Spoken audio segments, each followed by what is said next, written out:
Hey, everybody, this is your favoritist of mostest hostess. That's Michael Tanner with Dice Media Group. We're here with Luke Barta today and the boss, Cody. Cody Fitzgerald, something like that, right? Is it Cody Fitzgerald?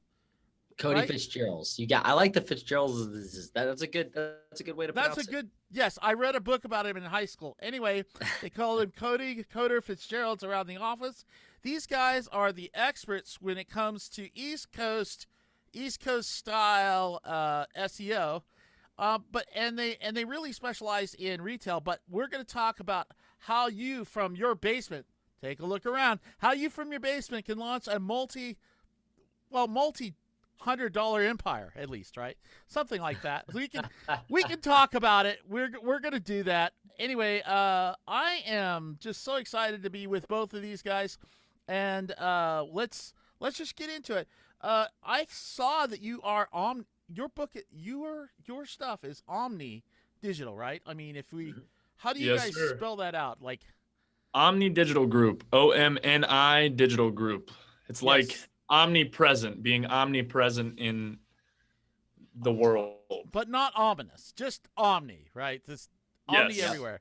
And mustaches are the key to success at the company. So They're welcome. They're more than if you welcome. can't see this, get on the YouTube. Also, while you're there, there's this thing called a like and a subscribe.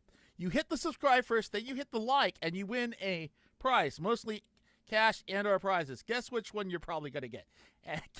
Prize. So anyway, just hang with us. We're gonna talk a little bit about ROI and what kind of stuff. So if I, being of not as your intelligence, right, were to start a business, and I said, my God, I am the best whip and buggy maker in the whole town, and now I need to get somebody to notice me, right? So I'm going to go down and take a newspaper ad out, right? Is that what we do now? Or how does Cody Yeah. handle this problem? I got 20 grand ready to burn, and I've made my first whip for my buggy. What are the things that we're going to talk about to the client? What are things that we would do with that? Yeah.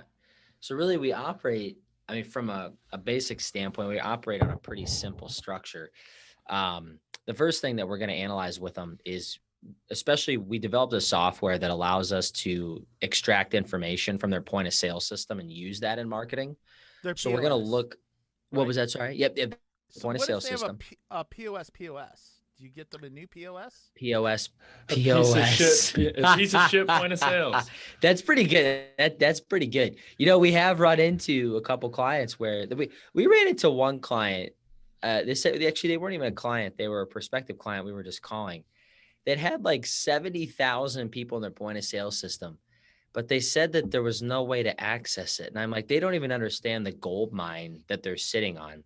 Beside the point, but honestly, we definitely can help them, but just not as much because I always say that the best way we can help people is if they have good data, and quality data. And that's basically data as far as like when the customer bought, what their name was, their email, their phone number, data purchase, the revenue amount. If you have good data, you're going to really win in digital advertising.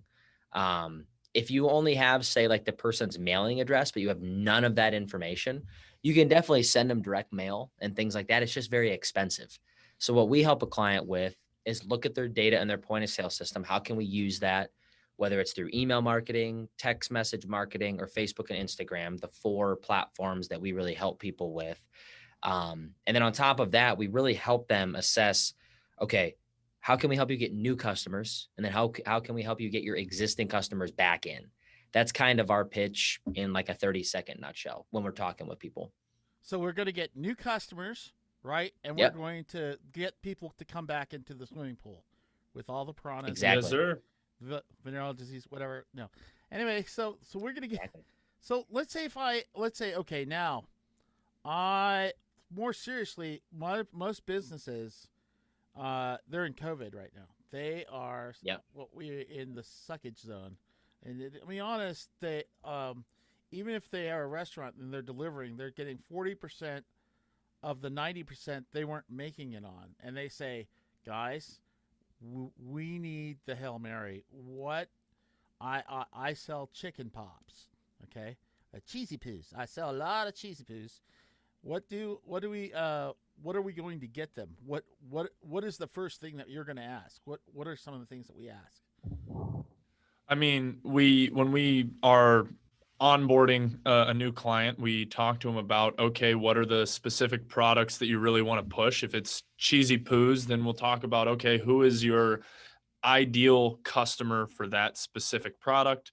And we'll create an audience in Facebook that pushes to people that they consider their ideal customer. That way it's relevant to the person. We're not just throwing it out into the world and hoping it sticks. We're actually trying to make it relevant to people who are actually interested and who want to buy that product. And then when we're going after new customers, we actually pull their existing customer base and we exclude it from that campaign. And so then you can run like a, hey, 10% off for your first time in the store type campaign, really to just drive traffic to your website, drive people into the store and get them to purchase.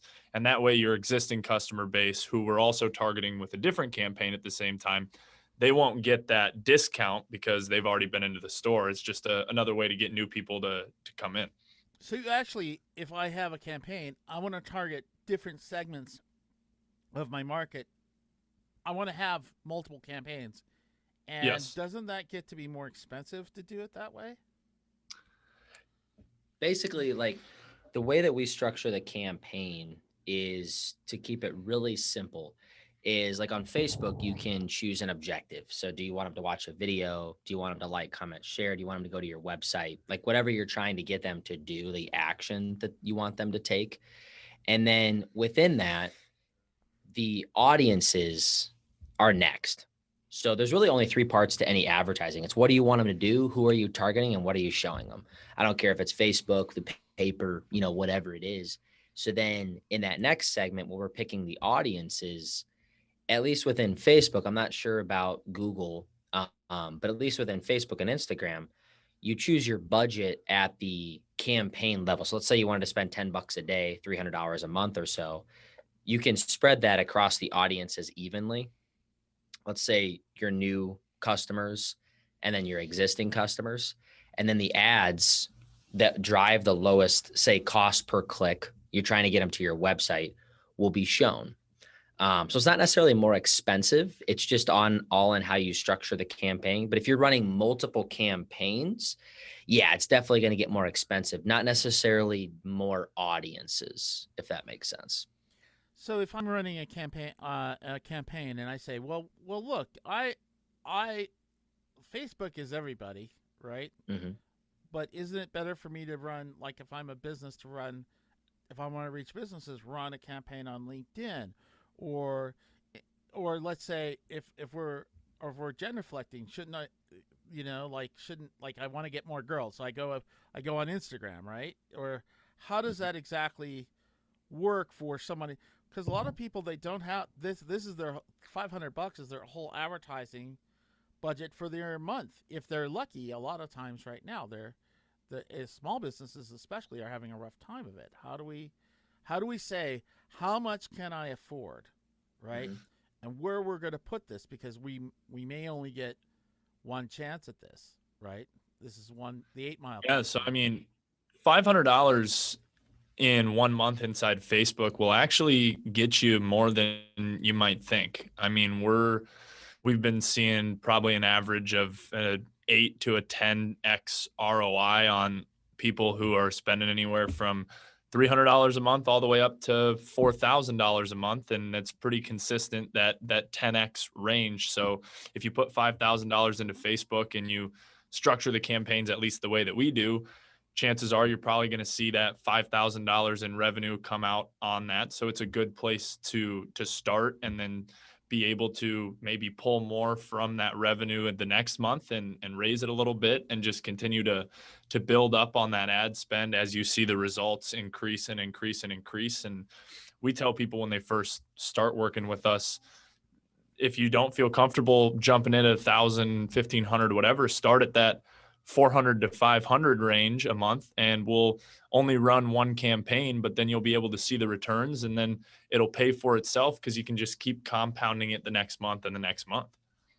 So you're pretty sure. So somebody could come to you and they don't have to have like selling the children quite yet. They could submit $500, and then you guys would manage the campaign. And because I've gone into offices where I've had a client with me, and they said, "Well, we bought a bunch of likes from India." That's what they really did on Facebook. 3,000 likes, and I'm like, "So you guys give this guy like $3,000, and they bought $1 a like, yeah." So what is the scale of what? There's got to be a level of diminishing returns. There's got to be like a bottom point where it's just not worth doing it. Is there a bottom point for Facebook, or is there just?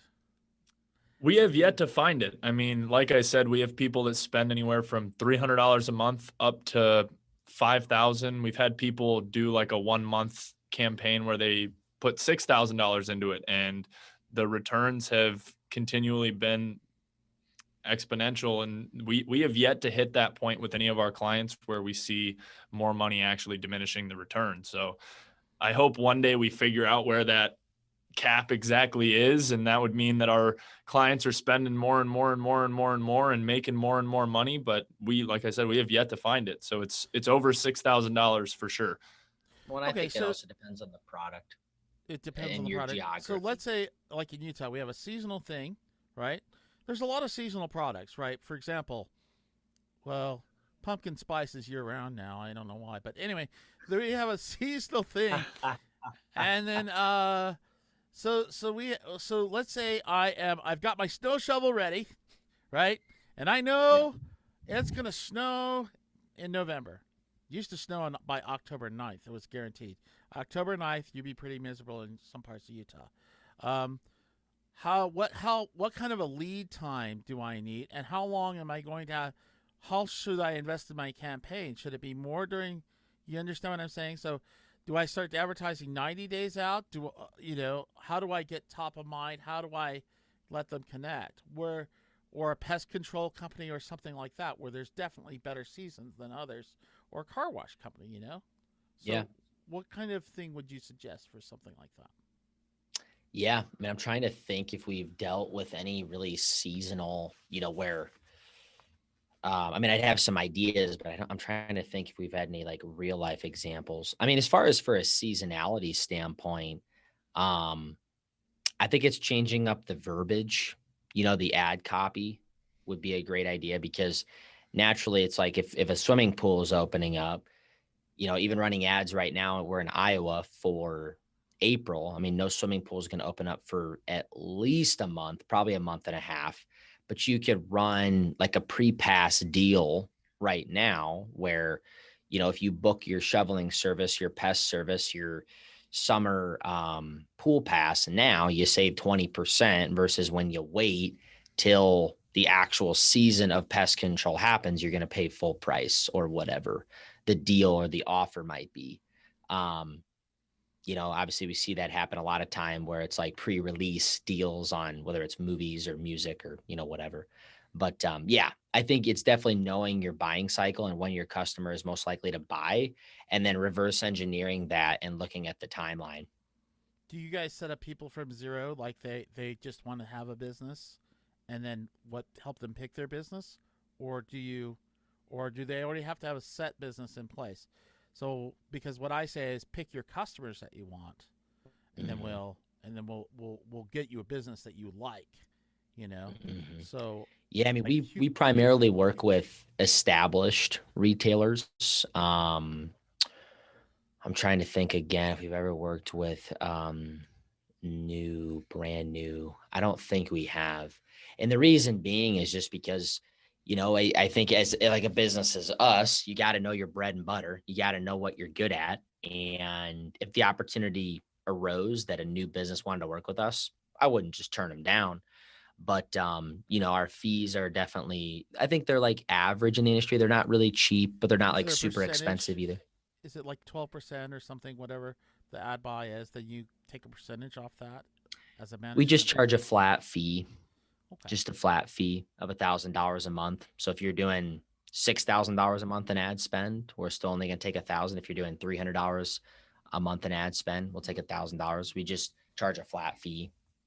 Okay, so let's just say if we're going to we have some devil shoes for some reason, right? We have those shoes. We have an Adidas store or something like that, shoe store. Mm-hmm. We know that shoes are going to release on this day. We can't guarantee anybody their allotment so much, right? Yeah. How do we set up for a retail situation? How are we going to um, or even putting our product in the retail situation? Could you guys assist with that? You see what I'm saying? Like, you deal with a lot of retail stores, so how do we I want to for most people, they don't own a store, but they'd like to market to that retail store.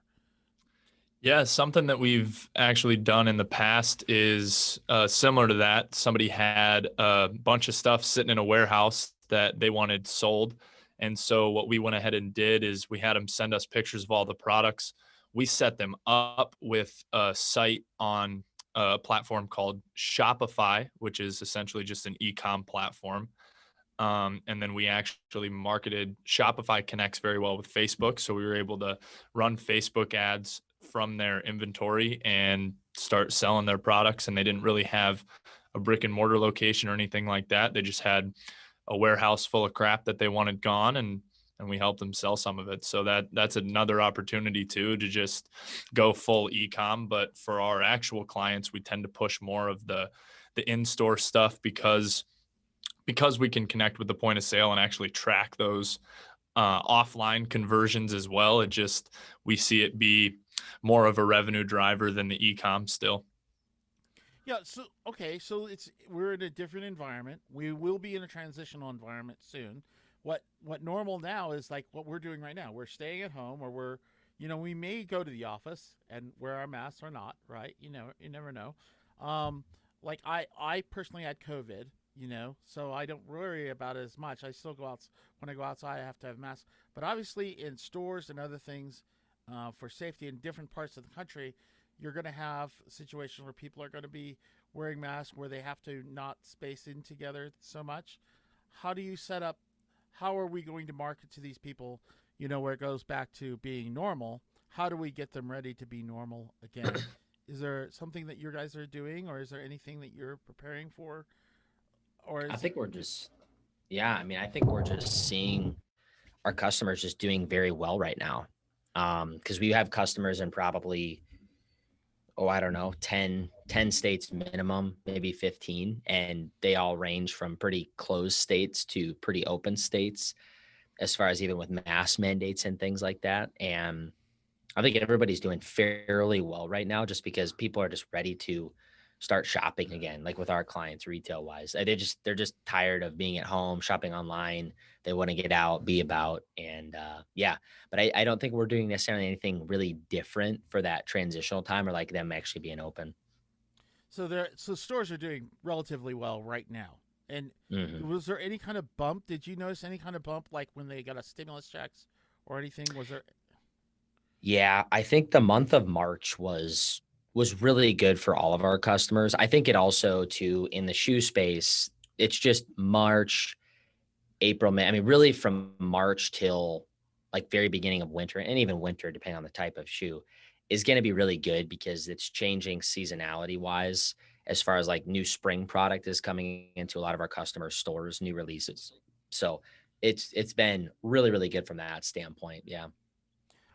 You guys just operate basically in the paid advertising space, right? So you don't Yep. Yep. you don't do blogs so much, but I did notice that you do create graphics for clients and things like Hmm. that. Is Hmm. that like is that part of the campaign that you incorporate?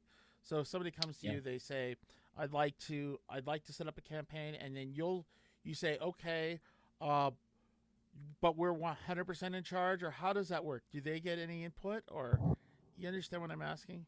Yeah. So what we have our clients do is we have them send us pictures of, in our case, most of the time it's shoes that they want to push for a certain campaign. And then we take them and we make all the designs in house. and then we submit them back to our client. They give us the yes, the no, what they want to change, what they want to keep, all that stuff. They get the final sign off on it. If everything's good, then we'll actually create the ad inside of Facebook with the verbiage and all that good stuff. It'll go back to the client again. They'll say yes, no, change this, keep that.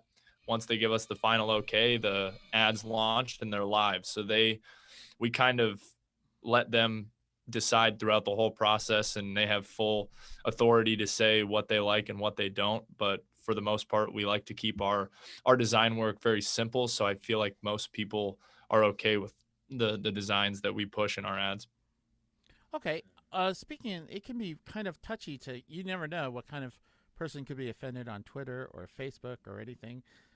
How do we, I mean, they could be offended by the color red on a black background, or something, and they start doing a complaint. If I'm a small business, I'm always concerned about something going viral that wasn't my fault or anything. How do you handle that? Do you have a guarantee? Is there something, what I'm asking? Like, Yeah. it's crazy people. Yeah. I mean, I'm trying to think if we ever had any examples of that. I don't think we really have. I don't think in my 4 years since starting the company, I don't think we ever had a design where our customer is seeing it and offended or doesn't, I'm sure there's been people who don't like the design, visually, but like they're not offended by anything per se. I'm trying to think. No, I don't think we really had anything. We tend to keep the designs in the background of all the ads the same color as the shoe or the product that's being featured. So they're simple. Yeah, they're very simple. If you have a red and black shoe, then the background of the ad and the design work is going to be red and black. It's going to match the shoe, and then it's going to have our client's logo on it, and then the name of the product below it. So they're very simple. It honestly, it'd be really hard they would have to be offended at the product itself to then be offended at our design. So we haven't had any problems with that ever. Okay. So when you put it out, you basically are specialists in Facebook and Insta mostly. Was that like 90% of what you guys do, and then you do like an email campaign? Yeah. Yeah, mainly I would say 90% of our clients have the email, or excuse me, the Facebook and Instagram, and then probably like 70% or so have the text, and then probably 50% have the email. The text is going really well, but Facebook and Instagram for sure is our bread and butter. There are agencies out right now that you can hire them. They'll do the social media, they'll handle the texting, they'll handle the phone calls, they'll handle the sales, and they just add water. How do you guys do any of that, or not so much? I think because they're consumer driven businesses and in-person driven businesses, we don't really handle any of the sales aspects. Okay. If it was more that B2B, maybe that not a half bad idea. But I think that because they're consumer driven businesses and in person across the country, yeah, just mainly the marketing side. Okay. There are people that are graduating from college that didn't have a normal college experience, or people that just are graduating out of high school that for the last year. I don't know if you guys are hiring or not, but what kinds of things should a young person like yourselves, right? So what kind of person, what should they be doing what kinds of things could they be doing to get ready to go into the SEO type field, right? Yeah, I mean, I think definitely from just what we call a digital strategist standpoint, we have somebody that is going to be a college grad in May. She's been part-time working about 12 hours a week, 3-4 hour days right now, just while she's going to school. But then she's getting pretty proficient in Facebook's ads manager. So I think for anybody who's listening to this that is going to be a college grad, high school, I mean, personally, I don't have any formalized college education with any of this, but I understand it really well from like a business application standpoint. And then I just use the advertising platforms to get a business result, But I think if any college individual can learn LinkedIn Campaign Manager or Facebook's Ads Manager or I don't even really even know what the other platforms are called, but learn those platforms. If you mastered, I think definitely to take one step back, I think picking what type of business would you want to work with, and then learning what advertising platforms they would be interested in. Like for us, it's a lot of retail. So Facebook and Instagram are that market for sure, because it's a visual product first and foremost. It's not a service. I think service-based businesses probably don't even really need to learn Facebook or Instagram. You probably need to learn more the Google side, because people are going to be searching for that. So I think learning the platforms, learning like what is the actual problem that you're going to solve, not just, oh yeah, we're going to get you more clicks and impressions and we're going to create fancy graphics. It's like, well, what's like the business result you're actually trying to help the client to get? And then if you can portray that to them through how you advertise, I think that would go a long way too. You mentioned you mentioned that you may not know the others, but there's Pinterest. That's supposed to be like this monster rise that's happening right now. There's a lot of people that say, "Hey, I want them to pay with Bitcoin or something like that." Do you guys take Bitcoin? Would you take it, or is that not something Hey, if somebody wants to give me one Bitcoin right now, if you're listening to this, I'll take it. you take? Just one, right? Just one. Just one. I'll take just one singular Bitcoin. Yeah, That's I'll fine. take one. Okay, I'll take so 50 grand. 50, but it goes up and down. But yeah, anyway, so what about Pinterest? I mean, I've seen like people go there, they're 80% more likely they're there to shop and they're there to look. Is that something in the future portfolio, or not so much right now, because you guys do shoes, right?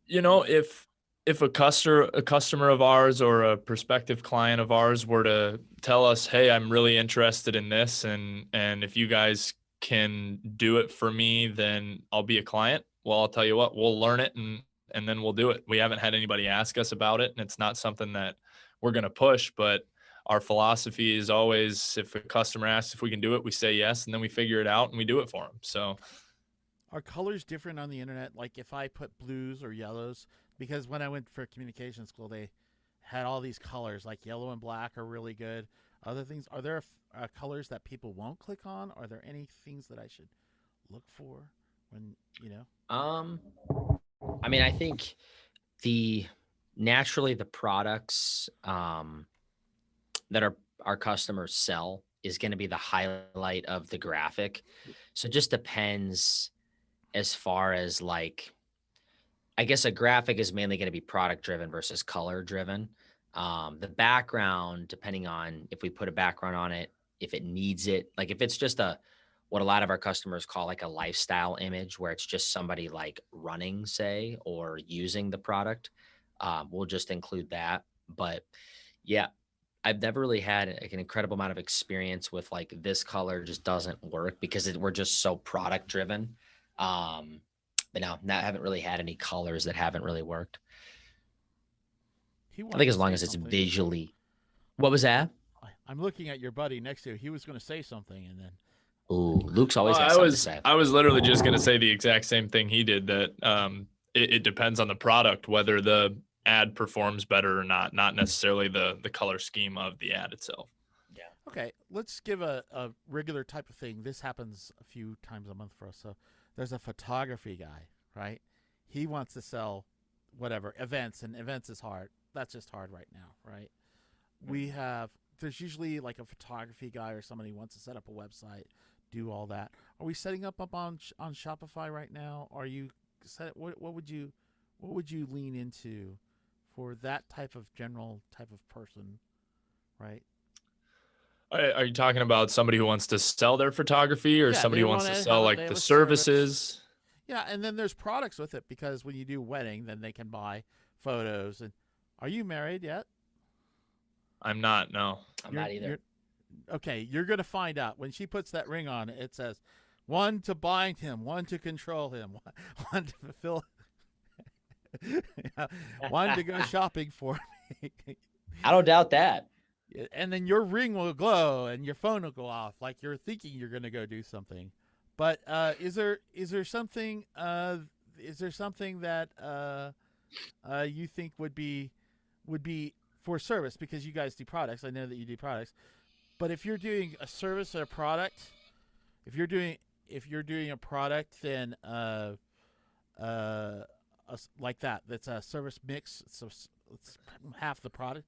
What would you say to that person who's got a service that turns into a product, or a videographer, or somebody who's got a soft talent, but then it turns into a hard product later that's memorable? What do you set them up with? I guess we would, that one, since it's more business to consumer based, we would probably market it on Facebook and Instagram still, and just ask them like, oh, do you want to do more weddings? Do you want to do more XYZ, whatever their events they're trying to photograph or video, and then create audiences. And the call to action for all of the ads would just be to go to their website. And then on their website, they would have, their list of services, products, all that good stuff, just really spreading the word in their area and just getting them seen by as many people as possible in their demographic that they're looking at. Is it hard to target in your local area with SEO? I mean, if I put a keyword up, doesn't it just go everywhere?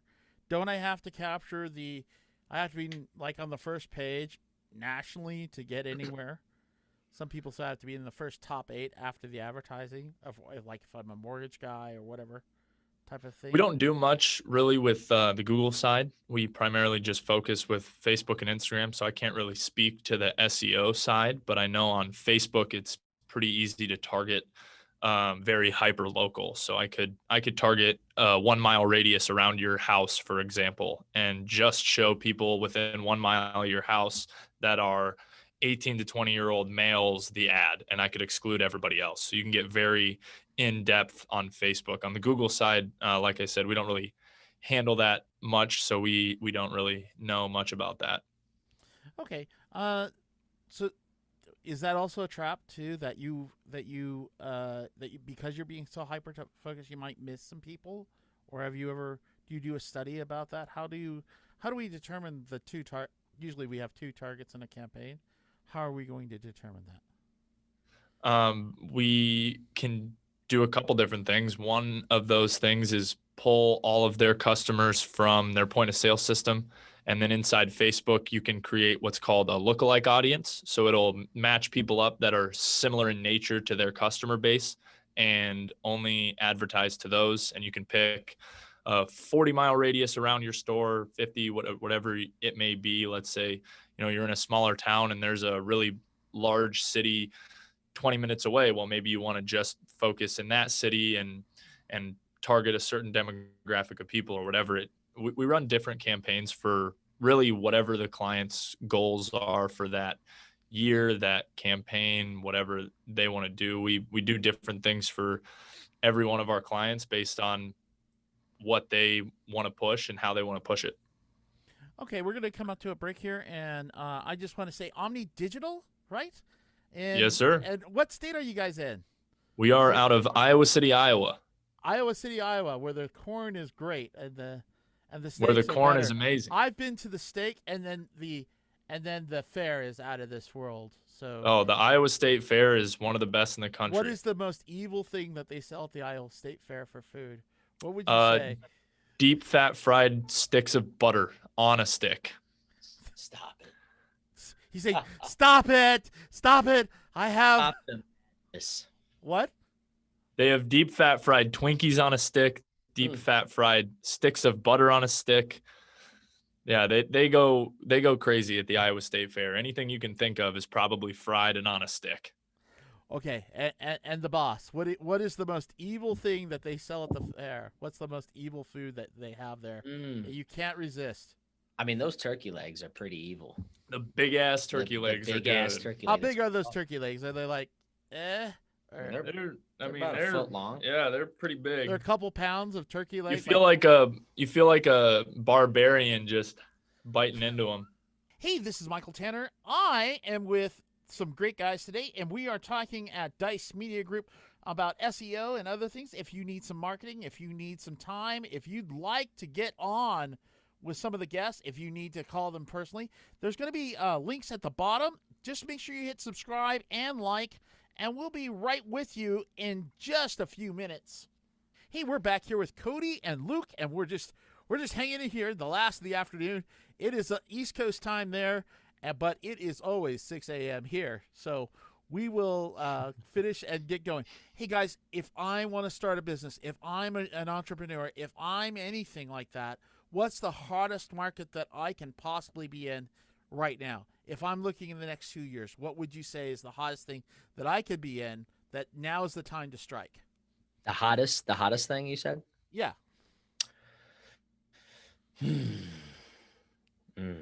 I would say, I mean, any business that you're seeing a trend. I mean, I've thought about doing this. I don't because I just like to stay focused on what we're doing.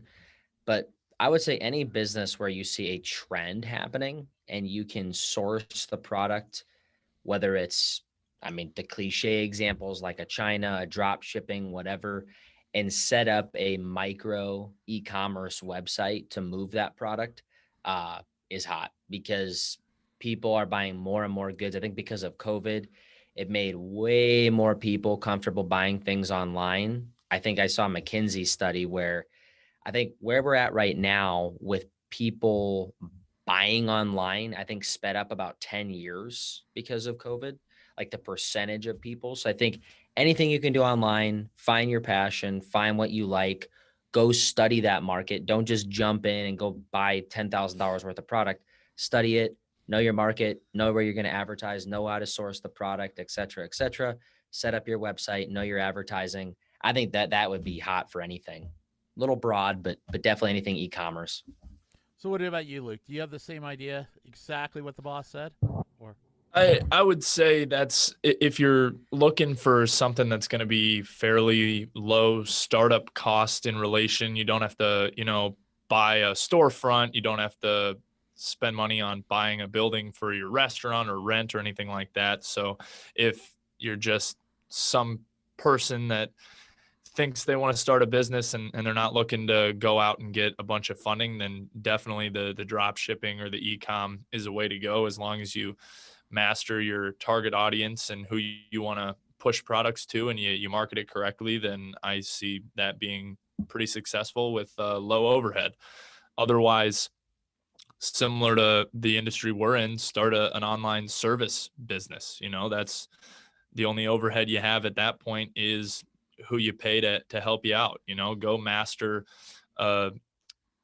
Facebook marketing, go master Google SEO, go master XYZ that businesses need that you see a problem with, that you can go and do yourself and you don't have to actually buy products for, and go make 100 sales calls a day and try and get your first client and run with it that way. That's how Omni Digital Group started. So, really just like Cody said, find your passion and run with it, whether it's retail, whether it's service-based, but the online service and online retail are going to have much lower startup costs, and it'll be easier for just your average Joe to actually go in and start a business. okay, so I'm going to start a business.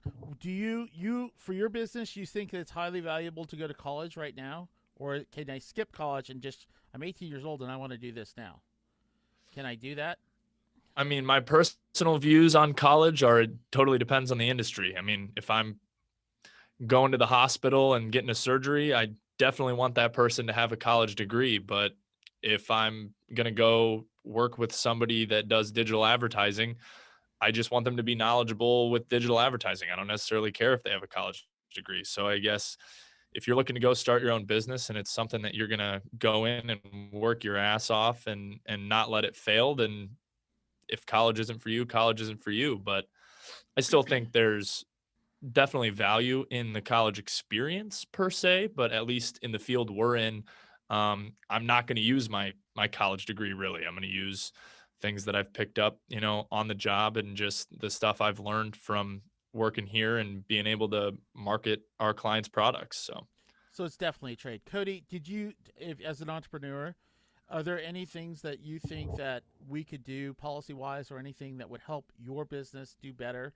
Is there anything that should be happening now that you see as something that could make the environment better? Is there anything like that, or some type of thing to talk to? Yeah. I think anybody that you just have to be a self learner. I think, for myself, I really enjoy sales. I really enjoy, like, I started a marketing company because I didn't understand marketing. I understood sales and cold calling and closing deals and making a proposal and presenting value and all these different things. But I didn't know how to actually, like, what was inbound marketing, I guess is the best way versus outbound. But I think if you want to start a business, I would highly recommend to get really good at sales because you're going to need to sell your service or product, but then just get really efficient and know how to add value in the product or service that you're marketing, you know. What type of But I think it's, sales? Oh, sorry. yeah, Go ahead. no, you're good. Go ahead. What kind of sales do you study? Did you study? Because I had to go through Zig Ziglar, Dale Carnegie, all these other things. Because I'm one Mhm. year older than you, and I needed to do that. Uh, you know, what like a lot of people don't see the 60, 100 calls a day. Do you guys still do that? Do you have outbound sales Oh yeah. a department? How many people does I mean? There's like a few guys here that are doing the business, but for every person there is, how many salespeople should you need to support your business? Like if you have one guy like Cody, is it going to need 5 salespeople, 3 salespeople? What are some of the things that we should be looking at? You're looking at our only 2 sales individuals right here. Yeah. And you're just knocking it out of the park. So, how many hours a day do you go and sell there, buddy? Well, how many We hours do you think? probably average about 30 calls a day each outbound. So 60 calls a day. Because I used to do Mhm. that by myself. I'd do Mhm. 60 calls a day, and then I was spent. And there was no creativity at the end of the day. There's just there's, what, and people may not see that. They say, "Well, I can start a business. I can do this. I can," up until the third day. Then they realize, "Hey, this is real work." Is there a Yeah. Yep. freedom? Is there a freedom that you are encountering by having your own business all by yourself versus being in a large corporate environment where they pay for your lunch and stuff? Is there a trade that you make that comes along I with think it? it's definitely an investment, at the start because you're just trying to get the train moving. We have a lot of momentum right now within our clients and what we're doing, and we've really, I don't want to say mastered, but we've gotten really close to mastering like the process Okay. of onboarding a client, making sure that the client gets a result, that type of thing. But yeah, I think from a sales perspective, you just have to get to a point where you're making enough calls per day. But you're servicing the clients that you already have, so you don't lose them. Okay. And I think there's definitely not a great perfect ratio for how many salespeople you need inside of a business. I think you definitely have to have at least one. And if that's yourself and or somebody else, you have to have at least one because you have to have that daily activity to just keep your business moving. Do you guys have a meeting with each other and call each other names, or no? Does that never happen? I I've had partners before, and I wanted to deck them in the face, like I got ready to go. You know, um, what what are some of the things that we're looking at a partner or even a close employee? Right? You understand what I'm saying? What are some of those properties that we're looking for? Yeah, I mean, Cody and I share similar values just in life outside of business, but also, when I started working for Cody about a year ago, and now we're business partners in a different venture as well. And I just work for the digital advertising side, but he really was able to just show me his vision, and I was able to jump on board and see it and just say, I see where we're going and I want to ride this wave with you type of thing. And we haven't had any issues to date yet that have been conflicts where we have different opinions, because he made sure before he really put his trust in me and gave me more responsibility and equity and whatever, that I shared the vision. So that's probably the biggest thing, is if you're going to go into a partnership with somebody, make sure you share the same vision of where you want the business to go. Because if you don't, and then 3 years down the road, you don't see it. Like, we talk every day constantly about where we're going to be in 10 years, where we're going to be in 5 years. And we're on the same page all the time on that. And if you're not, then that's where you're going to run into issues. So just consistently aligning the vision of the company together and just running with it every single day and doing what you got to do to make sure every day you're one step further along than you were the day before. You guys pull those long 4-hour days, right? Is that how a business works? What's the I average? wish. What was the average? Like, so people understand, for the faint of heart, what's the average hours that partnership or people have to pull to make it work? Well, I'm still a college student, sadly, so I don't pull as many hours as I probably would if I was not in school. But Cody over here is in the office from about 8 a.m. till 6, 7 p.m. almost every day, and he's grinding. I'm in probably 7:30 to now-ish, 4:30. So Okay. it's long hours for sure when you're running your own business. Okay. All right. Thank you guys for joining with me. I am Michael Tanner with Dice Media Group. I have Cody. Cody, what's your last name? Say Cody. Fitzgerald's. Cody? Fitzgerald's. Cody Fitzgerald. Luke, tell us. Luke Barda. And what do you guys do? We are Omni Digital Group. Together. Ready? And a 1 and a 2 and a 3. 2 and 3. Omni Digital Digital Group. Group. Okay. And thank you so much. And next time we'll get a better camera shot because I got half of them in. Yeah, Two-Face, right? Or something like that Star Trek show where they had the line in the middle. Okay. And and Cody, who's the smartest person in the room? Smartest person in the room? Well, definitely isn't me. I can say that much for Depends sure. on what you're talking about. If you're talking advertising, this man. Oh man, I don't know. I don't even know that. Okay. Anyway, I thank you for joining me. It's been I don't wanna dress up.